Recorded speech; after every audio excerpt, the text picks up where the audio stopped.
And now it's time for our weekly helping of food science. It's Brain Food with Jo Thomas and Alex Hale.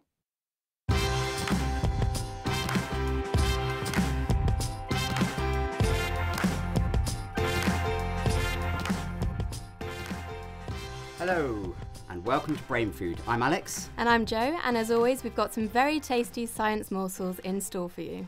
This week we'll be talking about a possible critter addition to your dinner plates. Jen will be telling us how some food packaging may not be so good for your health. And find out what our producer Nick thought about a new recipe. I genuinely have never tried these before.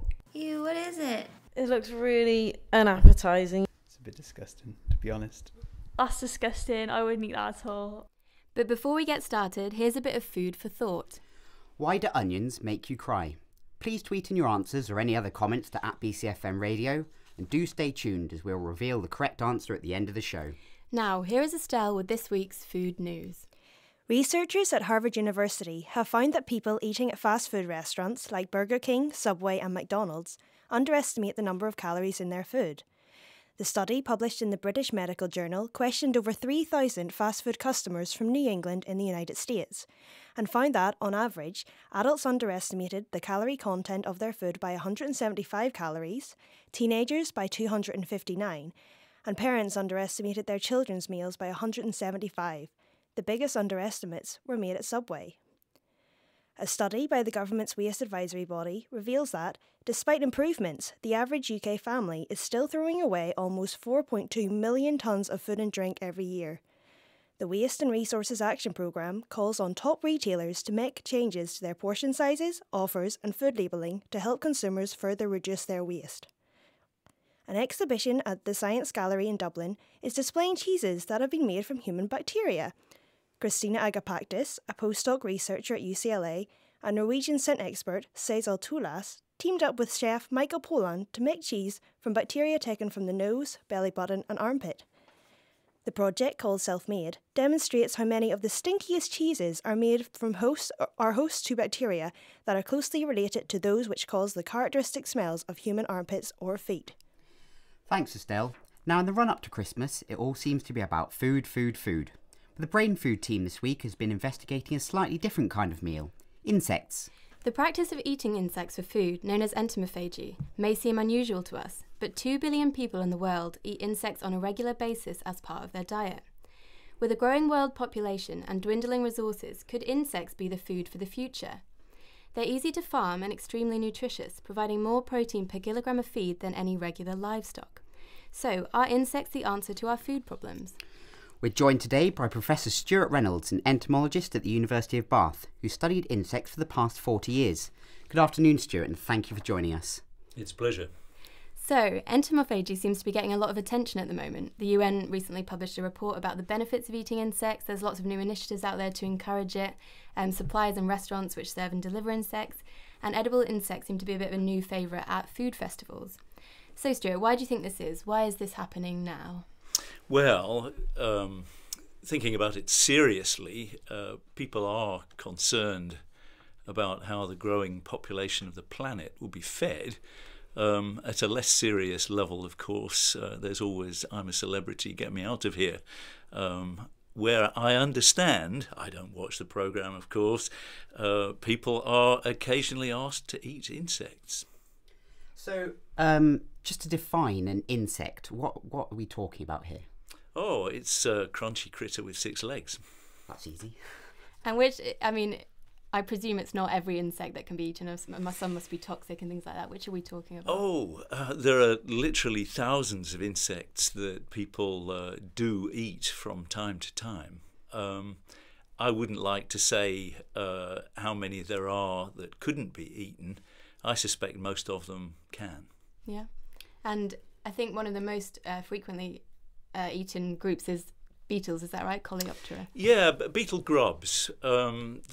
The insects that people eat most are the soft ones rather than the hard, crunchy ones.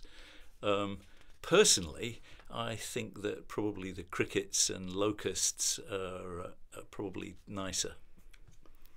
There's been quite a lot of research into nutritional benefits and things like that. Can you tell us a little bit more about that?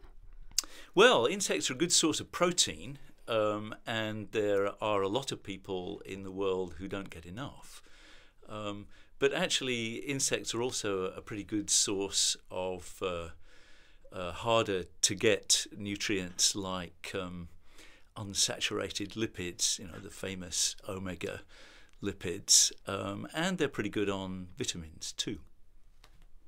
And whereabouts are insects most frequently eaten? Who are the big insect lovers? Well, the picture that we all have of people eating insects are hunter-gatherer tribes in Australia and South Africa, in Amazonia, people like that. But actually, in tropical parts of the world generally, there are quite a lot of people, as you said in your introduction, maybe a couple of billion people who eat insects as a treat. Yeah, I think what's interesting about insects is it's not just necessarily a survival food that some people might think, if there's no crops that year or something, people will resort to eating insects. But some people actually actively go out to choose to eat insects as a kind of delicacy. Yeah, I think that's a more realistic way of looking at it. I'm quite sceptical myself that people are going to eat insects as their principal foods. So, yeah, you mentioned that you're not so positive about it yourself. We thought there's been some media attention and quite a lot of research around it. Can you tell us a bit more about your reservations? Well, I think it's just the scale of the problem, really. Fine if you want some deep-fried ants or something like that as a treat, but the population of the planet is set to go up by a third in the next 50 years. That's an awful lot of food. You can farm insects, but I'm a bit sceptical that you could do it on the scale that we currently do agriculture. So in terms of some people have a lot of reservations about actually eating insects, particularly maybe in Western countries.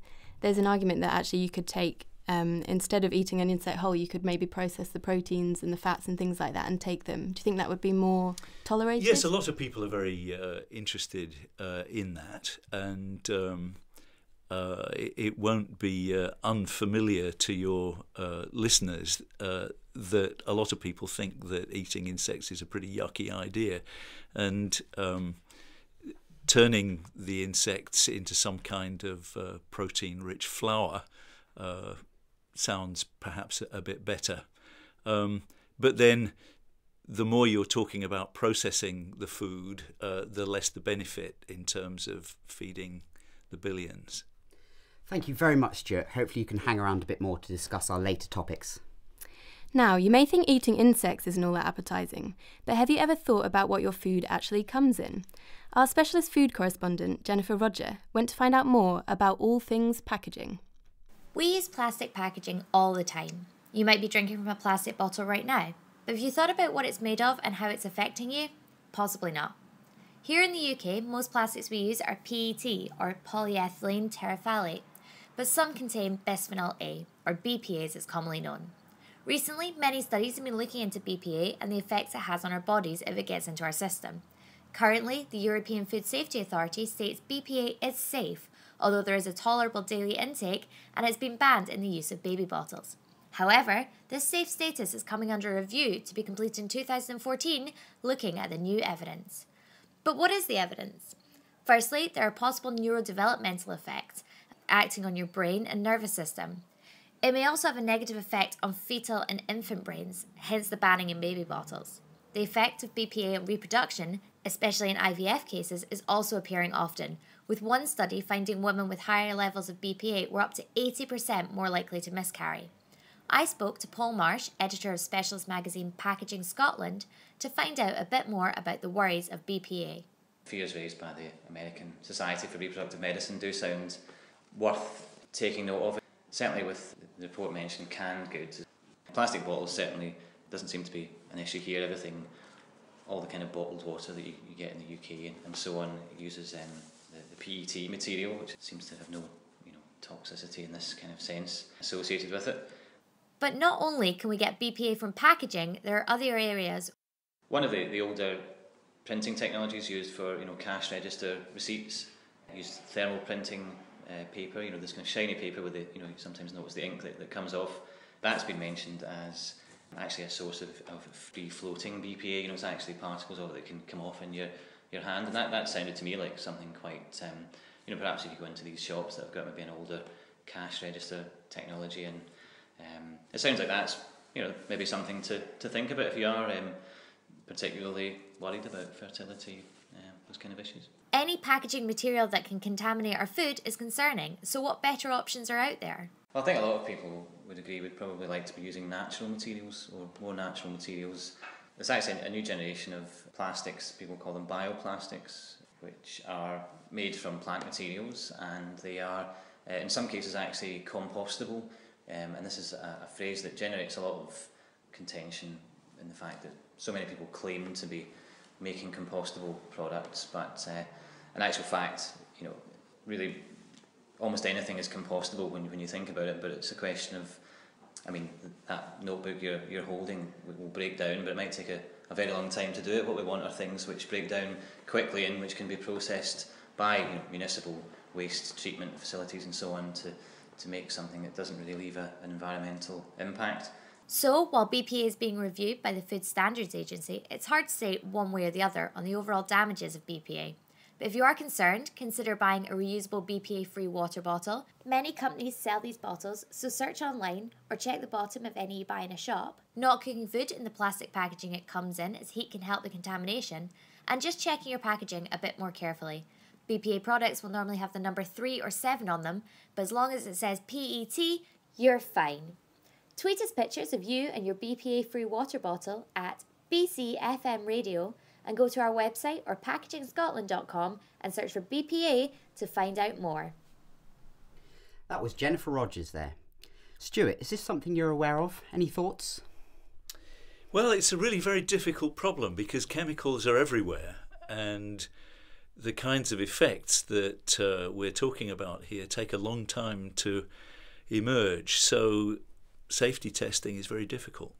So maybe something to look out for in the future. Sure. Now, we've been talking a lot about eating insects today. Have you actually tried any yourself, Stuart? Sure. Yeah? Which insects have you tried? Locusts are quite nice. They're a bit like shrimps. Okay.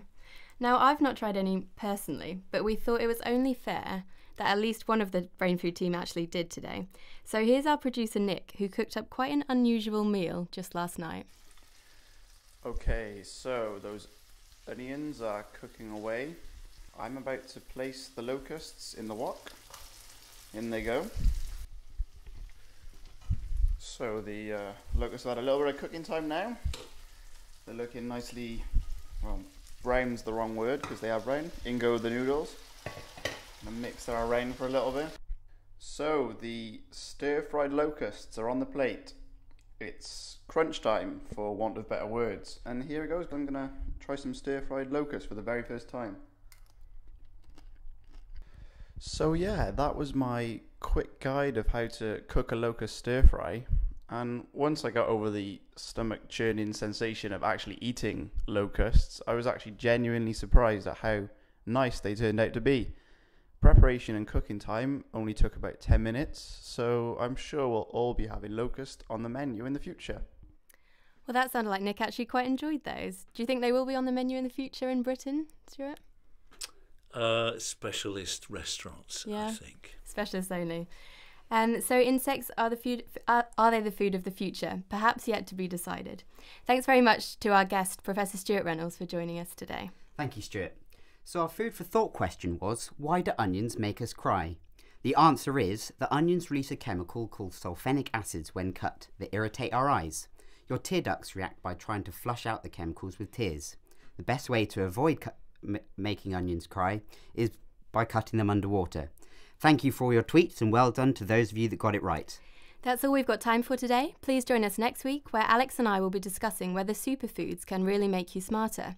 Jennifer will be looking at the science behind the perfect burger, and of course there will be plenty of other succulent science snacks. You've been listening to BrainFood. Thank you and goodbye.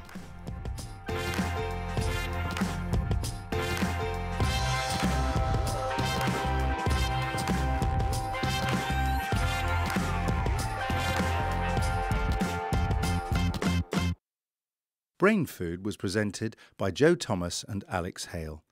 The production team was Jennifer Rogers, Estelle Cheuk and Michael Harrison.